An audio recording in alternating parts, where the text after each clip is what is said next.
Christmas might not have gone the way that everybody would have wanted or expected, but for one person there has been a Christmassy silver lining in the form of this 33-ounce monster Rolo round. It's an absolute stunner and very worthy of a slot for a Christmassy In Focus Friday. So let's have a good close look at this stunning piece and see what it's all about.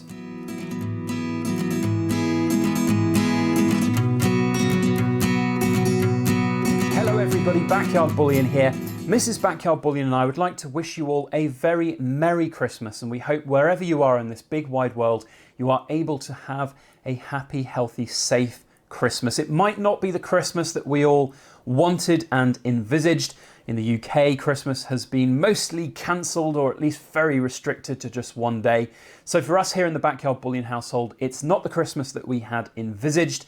It's just us on our own, which is actually a silver lining in a way because it's our first Christmas at home on our own with the doggos, and we absolutely love it. And I chose that phrase, the silver lining, very carefully because today, being In Focus Friday, and In Focus Friday, for those who've watched my channel, you know that it waits for no man or woman or holiday. We have a Christmas Day episode to showcase, and I thought what better thing to show you than what is by far and away the coolest piece that I've ever made. No, it's not this Kilo Rolo. That was the champion before the 21st of December when I poured the last piece of 2020. Its bigger brother, its heavier brother, but younger in age, 33-ounce Kilo Rolo round with this incredible vortex void here in the middle. Stunning patterning on the top, which is just mesmerizing. I have no clue how that's happened, but I'm not touching it with a hammer for love nor money. We've hammered all around the sides. We've left the base clear because that's where the laser hallmarks are going to go from the Edinburgh Assay Office. So we're going to showcase this, talk about how I've made it, show it off in all its glory. And also, we need your help. We need a Christmas miracle because the new owner of this has many different thoughts on christenings, on names for it. All of our Kilo plus size pieces get named, get christened by their owners. And he is looking for some Christmas inspiration to get suggestions for names. So as you are looking at this, please suggest some names down in that comment section for it. You can't call it Void. This is what this one is called. This is the Void. But this is something, a different animal altogether. So it needs a cool, unique name. So please do feel free to suggest some names down in that comment section. Now, for those who are curious about these Rolo rounds with giant, massive holes down the middle of them, what are they all about? How do you make them? So this first one here, the one that started it all, was actually an accident, a complete mistake. I have been this year making hammered Rolo rounds. We've done a number of different sizes. I think the largest we've done is a kilo one. It's got a very concave kind of look to it. But we have done flat surface ones, and the flat surface ones tend to work better with the smaller sizes, 20 ounce, 10 ounce, 5 ounce, etc. So I wanted to make a kilo version of that, and I put a kilo of silver into my crucible and put it in the furnace and let it get up to 1,000 degrees. And then I switched the furnace off, and I thought, you know, there's a kilo of molten silver in there. I don't really want to risk kind of moving the furnace, moving the crucible or anything. I'm just going to turn it off and leave it. And I thought that would be how I'd make it. Came back to the furnace about half an hour later, only to discover that there'd been this huge sort of suction vortex effect happening. And it's, I think, just simply because of the physical properties of something turning from a liquid to a solid. It expands and it cools from the outside in, because there's a lot of really good insulation when you've got a big blob of molten metal, so the middle is always what sort of stays hottest longest. So as it cooled, it expanded out and up the sides of the crucible, sucking the silver away from the center to the outer parts, and it created this really cool vortex, this void in the middle. Now, when this one came out, the surface was just kind of plain. It was just smooth, well, relatively smooth. It had a few little bubbles and textures and things like that. So I hammered it to make it look really pretty. And that was the plan with this one, with the second version. But all good laid plans suddenly go out the window when after I'd let it cool from this time 1,050 degrees. I only let this one get to about 1,000. I thought I'll let this one get hotter so that we can potentially get an even bigger vortex. But the higher temperature to start with, I think, has most certainly caused these stunning, stunning ripples. Well, not even ripples, patterns, waves. They're almost like the silver's transition period from liquid to solid, frozen in time. And it really is, for me, the most pretty piece, the most incredible piece that I think I have ever made. And it's a really interesting one because the new owner of this piece, he commissioned it thinking that he wanted to have something like this. And this was a complete accident. I didn't know if I could replicate it. I was pretty sure I could replicate it, but again, it's one of those things where you don't know what's going to come out of the furnace. So the original plan was to hammer the top of this. Now, when I opened my furnace for the first time after leaving it to cool for a couple of hours, and I saw that top, I was like, oh my goodness, look at what's happened.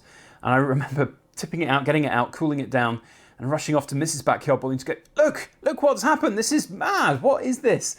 And she was also equally as amazed and said, you're not touching that with a hammer.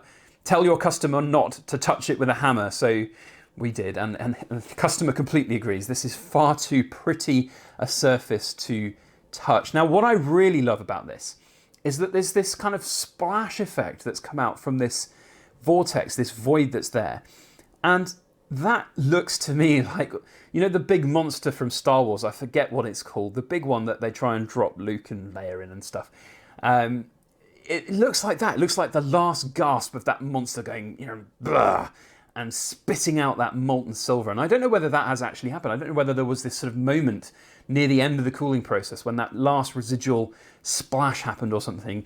It's incredibly difficult to know because, of course, I can't film it because the lid has to be on top of the furnace to keep the heat in that system for it to cool slowly. So I guess we'll never know, which is part of the mystery and miracle of it. Just to describe quite how deep this surface or this void goes down is really hard to do. But if I just grab, I've got here a little kind of tool. So if I put that down, let's put it this way around so it fits all the way down. We're talking up to here. So you're looking at that being a good half a finger's width in depth down into that hole. Camera's not deciding to focus. So it's most certainly a deeper hole than this one. You can see the difference. That one only just gets to the base of this little bit of metal, but that one goes all the way down. So it's most certainly a bigger and deeper hole. Really mesmerizing, and the camera's not doing a great job of picking it up all the way down at the bottom. But I absolutely love it. Absolutely love it. These Kilo Rolo pieces are just, they're the coolest pieces I think I've ever made. Someone described it once as a very expensive paperweight, but it's meant to be special. It's meant to be something that's really unique and different, and that is what we aim for here, and I think we've achieved that with this. So the general idea now is, of course, laser hallmarking. These are the laser hallmarks for my first Kilo Rolo, the BYB 909, the Castle, and the V.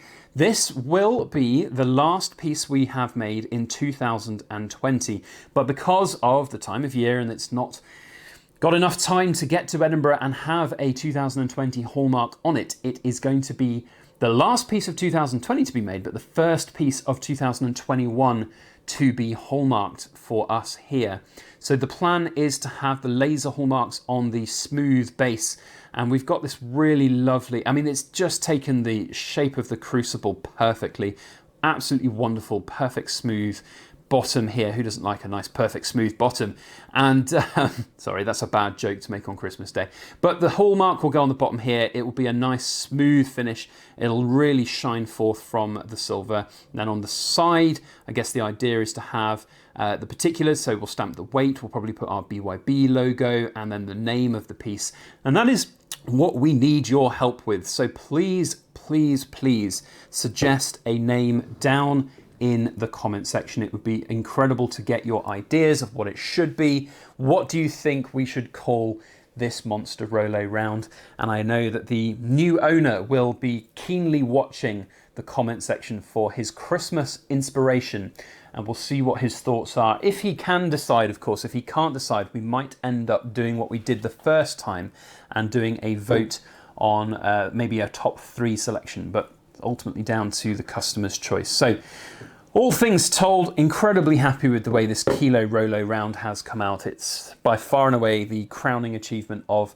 2020 and probably anything that I've made to date as well. So real massive thanks to the customer in question for, again, the support, the faith in us as a brand to create something very special. And I want to put a big thank you out there to all of you guys out there as well for watching, enjoying, even if you're not watching on Christmas Day, if you're just sitting on the sofa on Boxing Day, relaxing and just chilling out with some YouTube, thank you. It's incredible to have your guys' support. That's it from me today. Have a wonderful Christmas and we'll see you on the next video. If you enjoyed, thumbs up, subscribe. Otherwise, we'll catch you next time. As always, please make sure that you like, share, comment and subscribe for more.